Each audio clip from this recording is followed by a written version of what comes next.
Hello, I'm Carl Seibert. Thanks for joining me. This video is going to be a quick one.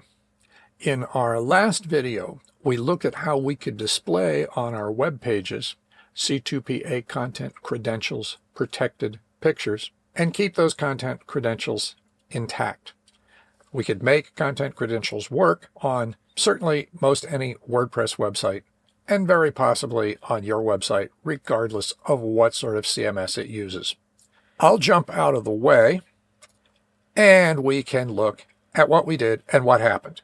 I built this demo page, and on the demo page, we took some pictures and we were able to display them with content credentials intact, both in non-responsive and fully responsive versions of the pictures.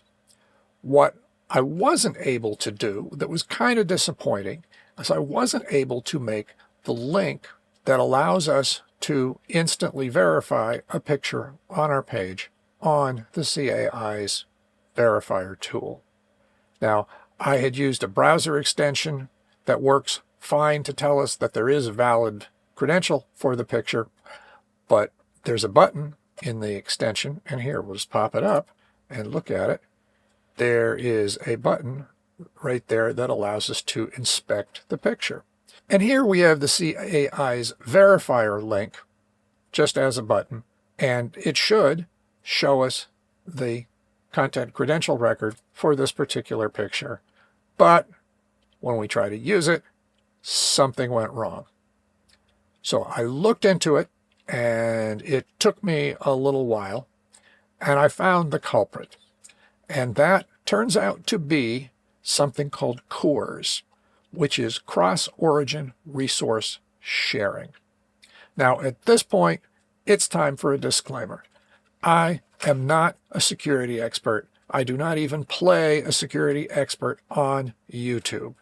So take my advice for what it's worth, or don't take my advice. Do a little research. And, of course, as always, whether it's a web page or a picture or anything else, before you try something like this, make sure that you have a good backup in hand. We're going to modify a critical configuration file on our website. It shouldn't be anything to be terribly afraid of. If you have a good backup, you're only as good as your last backup. So, what was happening was that this CORS security procedure was wanting to see from us a header on the page that we could provide by telling our htaccess file to do it. Now, the htaccess file, as I said, is a critical configuration file on your website. It's a simple enough job to do what we need to do, but beware, you could actually crash your website doing this. Proceed with some caution. Now, down below in the description, you will find links to a couple of blog posts. One is WordPress oriented and one is not. I found both of these to be really helpful. And again, this is not a WordPress issue. My site's in WordPress, so we'll proceed from that point, and I'll show you what I did to solve this problem. And you can do whatever you need to do according to whatever kind of site you have and your comfort level. What are you more comfortable with or less comfortable with? In WordPress, there's a plugin for everything. So I found this plugin, which actually indeed puts a few lines in our htaccess file. That's how it works. And it gives us a nice interface to do it.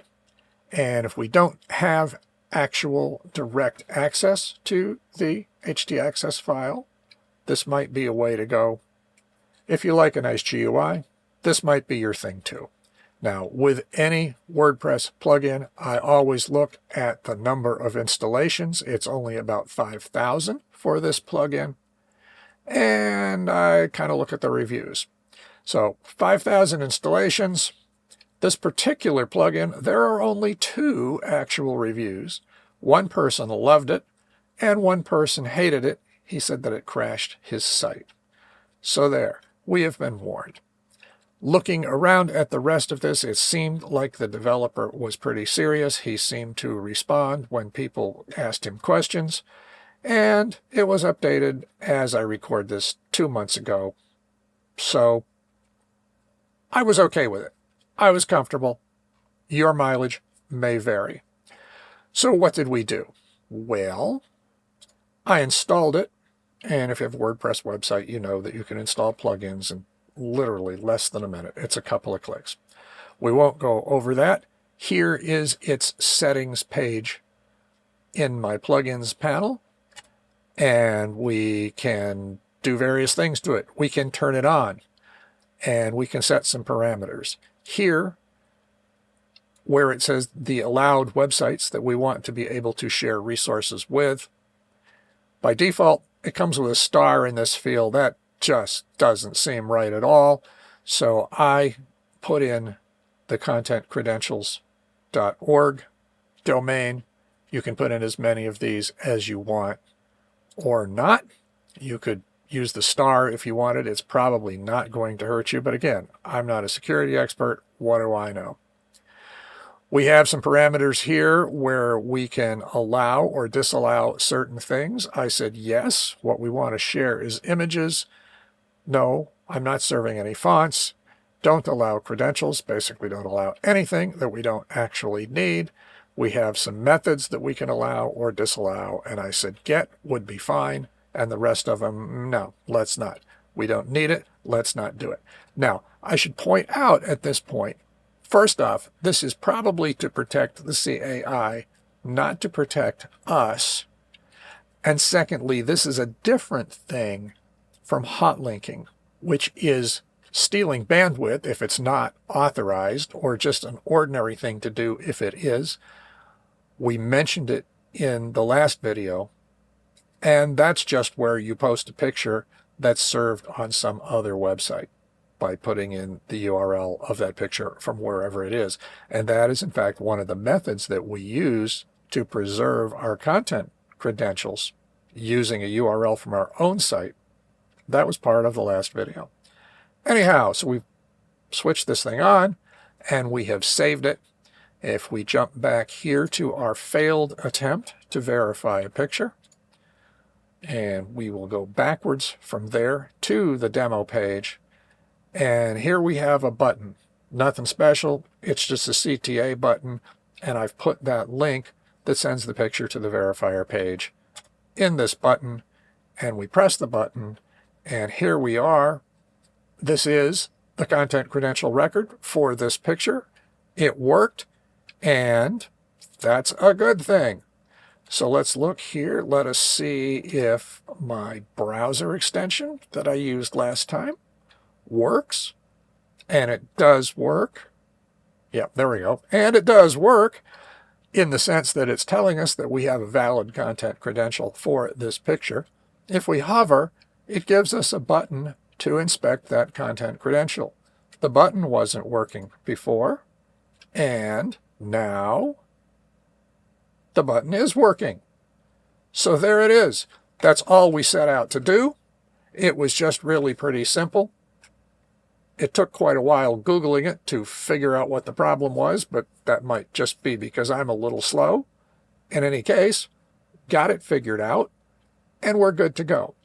Once again, the link to the demo page is in the description down below. I will add the link to those 2 blog posts that I found helpful when I was trying to figure out what CORS and its friends. It turns out it's part of a sort of a quintet of security procedures that you can use for this kind of resource sharing. And again, it's not the sort of thing that we probably do. We're not talking about sharing pictures here. These are the security procedures that make it possible, for example, for your bank to contract with a third party, an outside provider, for some sort of services on your online banking page, like bill pay. My bank contracts with an outside provider to do bill pay, and I'm sure that they do those security things and probably many, many more. All we had to do was just the CORS thing, and it worked for us. So there you have it. Did you try it? Did it work? Have you figured out a better way? Am I wrong about something? Jump in the comments, let me know. And as always, until next time, mind your metadata.